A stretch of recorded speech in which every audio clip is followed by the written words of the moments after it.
દીપક Chudasama live નો વિરોધ કરતા હતા કે લાઈવ ના કરો. લાઈવ નો વિરોધ દીપકભાઈ સાચો હતો તમારો, પણ હવે તમને એવું શું થઈ ગયું કે તમે આજે લાઈવ નો વિરોધ કરતા હતા, લાઈવ તમે સમજી લેવાનું પાછું ચાલુ કરાવવાનું કીધું. એ આ વિડીયો દીપકભાઈ ચુડાસમા જે બોલે છે ને એ વિડીયો તમે સાંભળજો.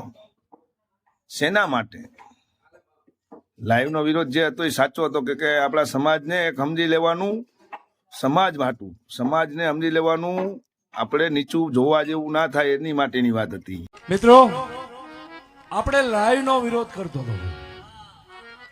મને યાદ આવી ગયું કે આપણે લાઈવ બંધ કરાવવાળો દીપક ચુડાસમા જેમ કે તેથી સમાજની એકતા નથી, ત્યારે દીપક ચુડાસમા એમ કહેતો હતો કે લાઈવ વિડીયો ન કરો જેથી કરી કે આ કજાતના પેટના હો છે ને આપણી દેવીની આબરૂ ન પાડે. પણ આજે મારા દેવી પૂજક સમાજનો સાથ અને સહકાર છે. આજે આ લાઠીની જગતમાં દીપક ચુડાસમા એલાન કરે છે કે કોઈને બીવાની જરૂર નથી. લાઈવ એક ધારું લાઈવ ચાલુ રાખજો, દીપક ચુડાસમા તમારી હારે છે.